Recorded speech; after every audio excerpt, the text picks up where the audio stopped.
नमस्कार, मैं हूं प्रशांत चुरहे। देश अभी लॉकडाउन की बंदिशों में जकड़ा हुआ है, लेकिन जैसे जैसे दूसरी लहर का असर कम होता जा रहा है, वैसे वैसे राज्य चरणबद्ध तरीके से अनलॉक की ओर बढ़ रहे हैं। दिल्ली में कई दिनों के बाद 1000 से कम केस दर्ज किए गए हैं। मध्य प्रदेश और महाराष्ट्र में भी कोरोना के मामलों में कमी आई है, जबकि उत्तर प्रदेश में भी कोरोना के खिलाफ TTT के अच्छे असर देखने को मिल रहे हैं। और यही वजह है कि सावधानी के साथ अनलॉक की तैयारियां अब शुरू कर दी गई है, क्योंकि आशंका जताई जा रही है कि अगर इस बार लापरवाही बरती गई तो कोरोना की तीसरी लहर मुसीबतों का पहाड़ खड़ा कर सकती है।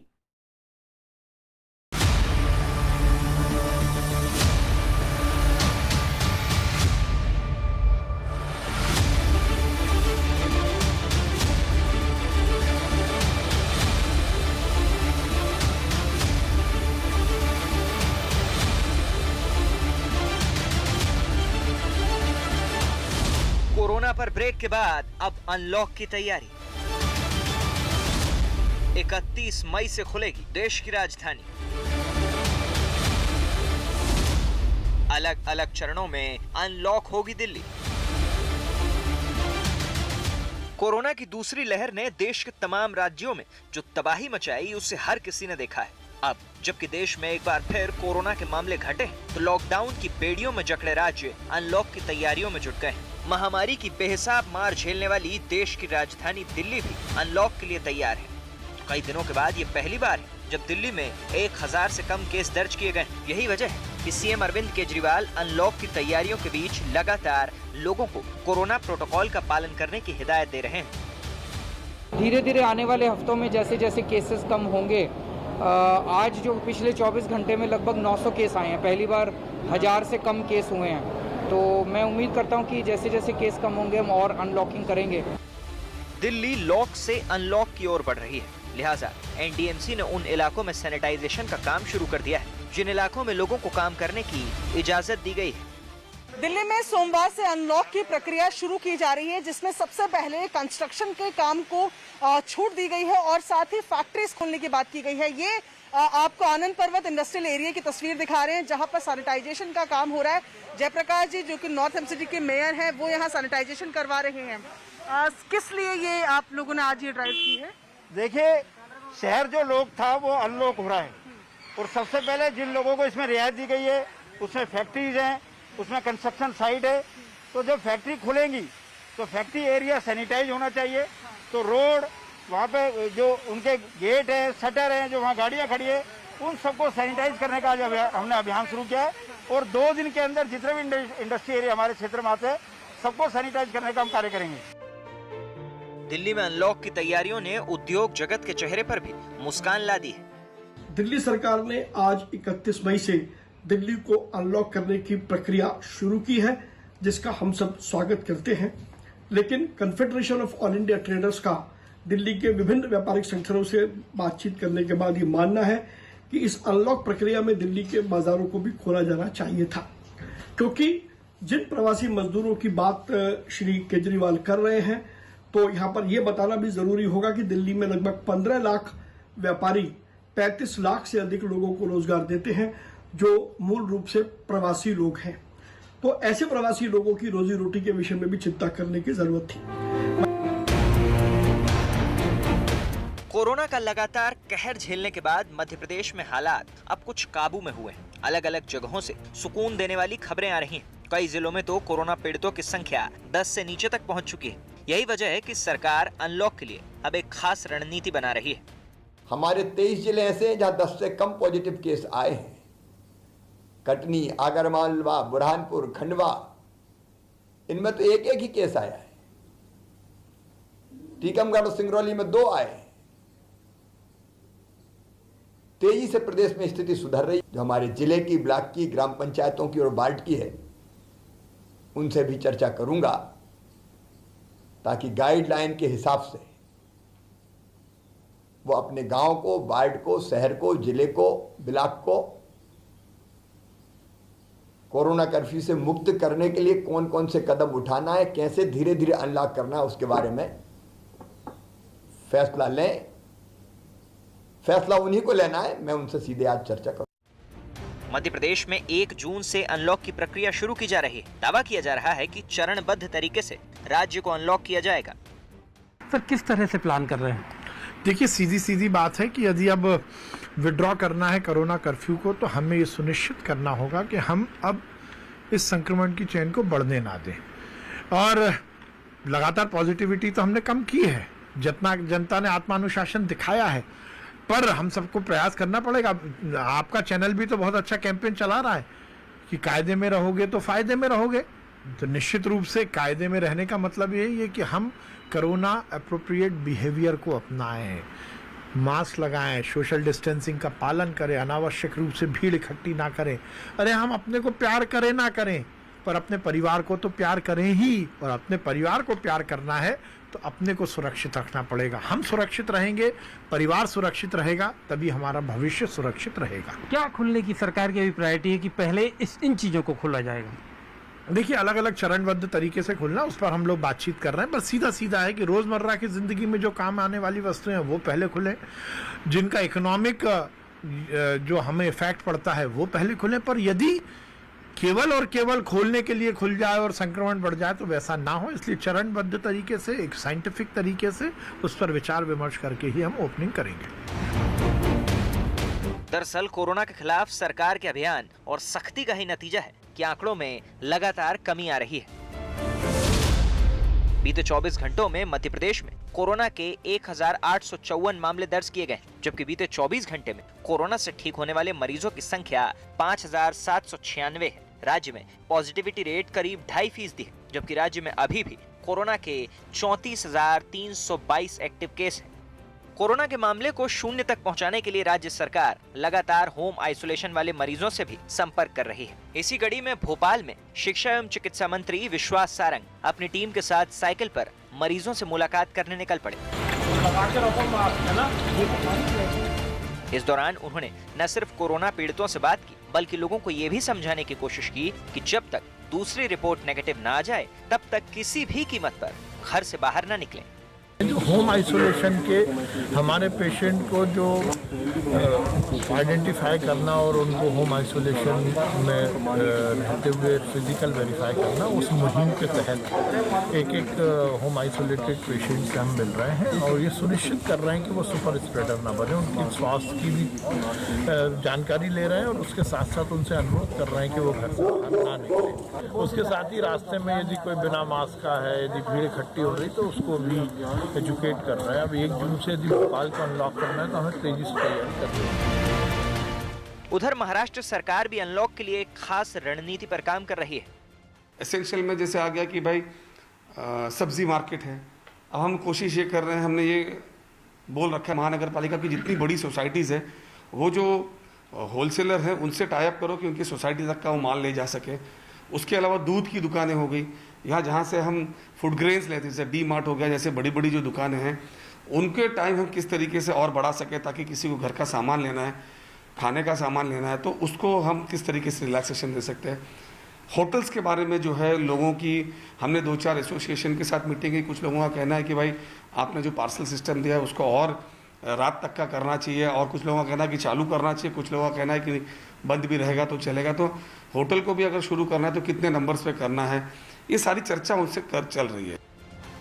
यूपी में आंशिक लॉकडाउन की सीमा को एक बार फिर बढ़ा दिया गया है, यानी यूपी में अब 31 मई की जगह एक बार फिर 7 जून तक कोरोना कर्फ्यू रहेगा। लेकिन राहत की बात यह है कि यूपी में लगातार कोरोना के मामले तेजी के साथ घट रहे हैं। आंकड़ों के मुताबिक पिछले 24 घंटों में पूरे उत्तर प्रदेश में कोरोना के सिर्फ 2200 मामले सामने आए हैं। महोबा और कासगंज में बीते 24 घंटे में एक भी मामला दर्ज नहीं किया गया। राज्य में 16 जिले ऐसे हैं जहां कोरोना सिंगल डिजिट में पहुंच गया है, यानी इन जिलों में कोरोना पीड़ितों की संख्या 10 से भी कम पर आ चुकी है। राज्य में 54 जिले ऐसे हैं जहां कोरोना के केस डबल डिजिट में है। राज्य में 4 जिले ऐसे हैं जहां कोरोना पीड़ितों की संख्या ट्रिपल डिजिट में है, यानी सीएम योगी के ट्रिपल टी वाले फॉर्मूले ने महामारी की रफ्तार पर काफी हद तक ब्रेक लगा दिया है। यही वजह है कि जिन जिलों में मरीजों की संख्या बेहद कम है, वहां कुछ और छूट भी दी जा सकती है। यूपी में आंशिक कोरोना कर्फ्यू यानी लॉकडाउन की समय सीमा को बढ़ाया जाएगा।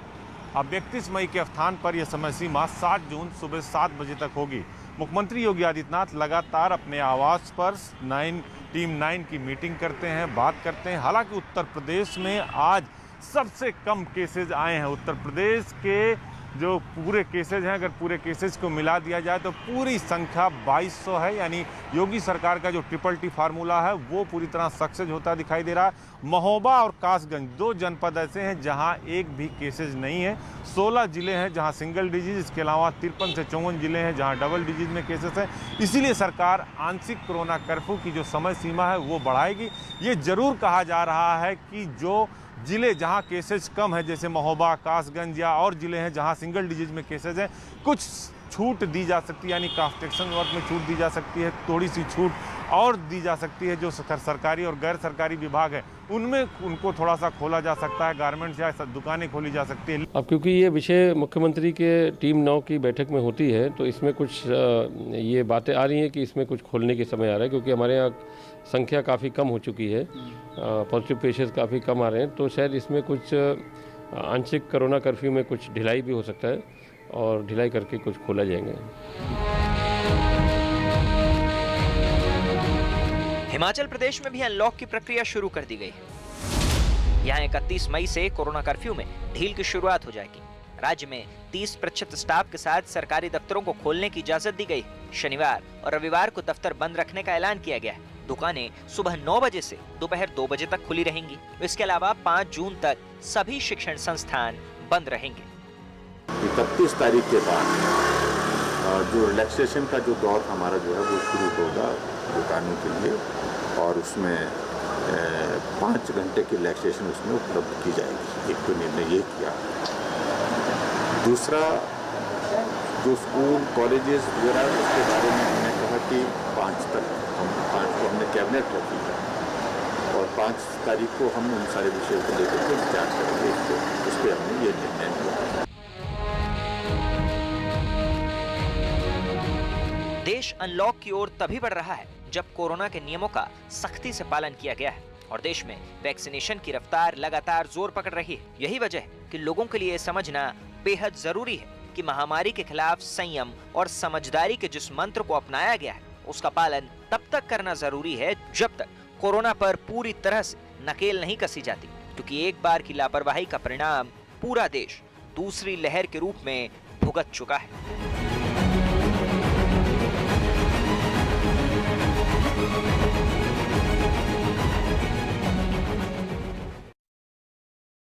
भर में कोरोना जैसी महामारी के खिलाफ युद्ध स्तर पर अभियान चलाया जा रहा है, जिसका नतीजा ये हो रहा है कि अब धीरे धीरे सही लेकिन कोरोना के मामलों में कमी आने लगी है। लेकिन इस सुखद और सुकून देने वाली खबर के बीच देश के अलग अलग इलाकों में कुछ तस्वीरें ऐसी भी आ रही है जो शर्मसार करती है, क्योंकि अब भी कुछ लोग कोरोना के खतरे की ना सिर्फ अनदेखी कर रहे हैं बल्कि खुलेआम कोरोना गाइडलाइंस की धज्जियां भी उड़ा रहे हैं। कहीं शादी की पार्टियों में तय लोगों से ज्यादा लोगों की भीड़ जुटाई जा रही है और कोरोना को न्योता दिया जा रहा है, तो कहीं दावत में ही कोरोना की आवभगत हो रही है।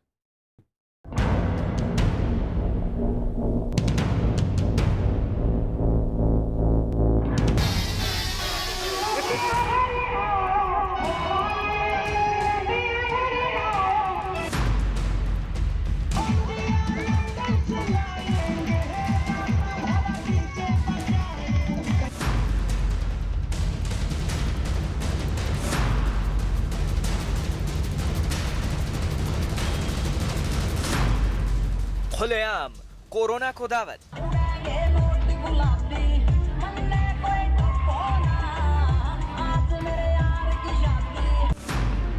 महामारी में मौत का डिस्को। कैसे मिलेगी कोरोना को मात?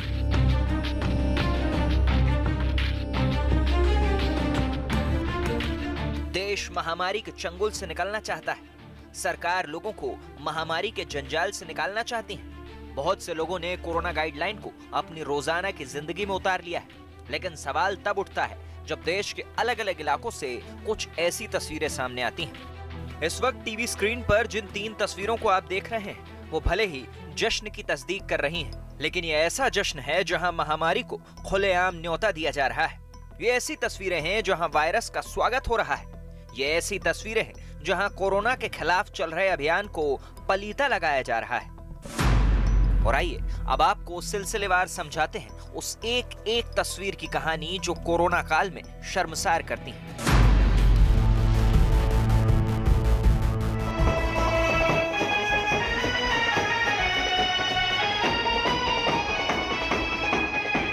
सबसे पहले बिहार के सीतामढ़ी से आई इन तस्वीरों को देखिए। माधोपुर रोशन पंचायत के भिसा गांव में गाजे बाजे के साथ बारात चढ़ रही है। दूल्हे की आवभगत हो रही है, आतिशबाजी चलाई जा रही है, गाना भी पिया के घर आने वाला चल रहा है। लेकिन मास्क यहाँ लगभग हर किसी के चेहरे से गायब है। इतनी भीड़ में सोशल डिस्टेंसिंग का नियम भी बेमाने है।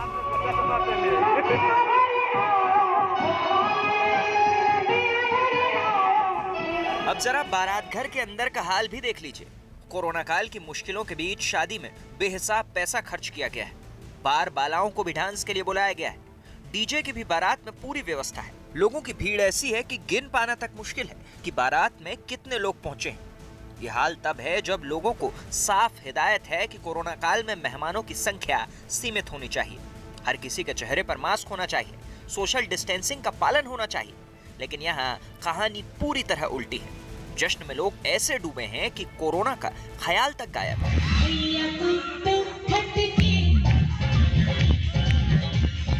ऐसा भी नहीं है कि कुछ लोगों को कोरोना के खतरे का ख्याल नहीं था। कुछ लोगों ने कायदे के साथ चेहरे पर मास्क को धारण कर रखा था। लेकिन ऐसे ही लोगों के ठीक बगल में मौजूद लोगों को कोरोना का जरा भी खतरा महसूस नहीं हो रहा था। उनके चेहरे से मास्क नदारत था। दावा किया जा रहा है कि पंचायत सचिव की बेटी की शादी में यह भव्य आयोजन किया गया। अब सोचिए, यहाँ एक भी कोरोना पीड़ित होने का मतलब क्या हो सकता है। शादी के इस भव्य आयोजन में न सिर्फ कोरोना गाइडलाइन की धज्जियां उड़ाई गई, बल्कि लोगों की जान के साथ भी खिलवाड़ किया गया।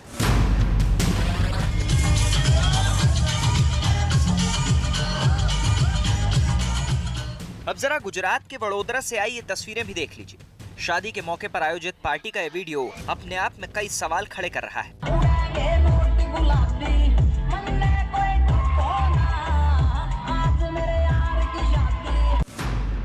डीजे की धुन पर डिस्को करते ये लोग शायद भूल गए कि कैसे गुजरात में कोरोना अपना तांडव मचा चुका है। भले ही कोरोना के आंकड़े राज्य में कम हुए हों, लेकिन लोगों की ये भीड़ साक्षात कोरोना को दावत दे रही है। जश्न में डूबे लोग भूल गए कि कैसे कोरोना की वजह से लाखों लोग अपनी जान गंवा चुके हैं। ये लोग भूल गए हैं कि कैसे अभी भी लाखों लोग अस्पतालों में जिंदगी की जंग लड़ रहे हैं। शहर में कोरोना कर्फ्यू अभी भी लागू है। तीसरी लहर की आने की चेतावनी भी दी जा रही है। लेकिन ऐसी लापरवाही न सिर्फ खुद की जान के लिए घातक है, बल्कि दूसरों की जान पर भी ये लापरवाही भारी पड़ सकती है। फिलहाल इस वायरल वीडियो के बाद पुलिस एक्शन में आ गई है। मामले में एफआईआर दर्ज करने के साथ ही आरोपियों को भी गिरफ्तार कर लिया गया है। मध्य प्रदेश भी देश के उन राज्यों में शामिल है जहां कोरोना ने अपना बेहिसाब कहर बरपाया है। लेकिन इंदौर से आई कुछ तस्वीरें यकीनन आपको चौंका सकती हैं। कोरोना गाइडलाइन की सख्ती के बावजूद एक मकान में शादी की दावत का आयोजन किया गया। दावत में भारी तादाद में लोग शामिल हुए। इतना ही नहीं, जब साफ हिदायत दी गई है कि सोशल डिस्टेंसिंग का पालन करना है, चेहरे पर मास्क को कोरोना के खिलाफ किसी हथियार की तरह इस्तेमाल करना है, ऐसे में तस्वीरें हैरान करने वाली हैं। लोग न सिर्फ एक ही थाली में खाना खा रहे हैं, बल्कि मकान के अंदर मेहमानों की भारी भीड़ भी जुटी। कोरोना के खतरे से अनजान इन लोगों ने तमाम कायदे कानूनों को ताक पर रख दिया। अधिकारियों के पहुंचने के बाद सभी लोगों को वहां से बाहर निकाला गया। लेकिन जैसे जैसे लोग बाहर निकले, वैसे वैसे साफ होता गया कि कैसे इस शादी समारोह में कोरोना का मखौल उड़ाया गया, क्योंकि घर से निकलने वाली एक भी महिला ने मास्क नहीं पहना हुआ था। पुलिस प्रशासन ने भी कोरोना काल में इस आयोजन के खिलाफ कड़ी कार्रवाई की है। कोरोना गाइडलाइंस का नियम तोड़ने के आरोप में दुल्हन के पिता को गिरफ्तार कर लिया गया। साथ ही जिस मकान में दावत दी गई थी, उस मकान को भी सील कर दिया गया है। ग्रीन पार्क में सूचना मिली थी कि एक शादी समारोह का आयोजन किया जा रहा है, जिसमें एक मकान के अंदर काफ़ी ज़्यादा संख्या में लोग मौजूद हैं और जिससे संक्रमण का खतरा लगातार बना हुआ है। तो मैं तहसीलदार साहब और नगर निगम की टीम, तीनों विभाग के लोग तत्काल वहाँ पहुँचे तो देखा कि एक नव निर्मित मकान के अंदर करीब 250 से 300 पुरुष और महिलाएँ, बच्चे, जिनमें से अधिकांश लोग बिना मास्क के थे, अंदर इनका खाना पीना चल रहा था, शादी का कार्यक्रम चल रहा था। तो तत्काल इनके खिलाफ धारा 269, 270 और 188 IPC के तहत कार्रवाई करते हुए प्रकरण पंजीबद्ध किया गया है।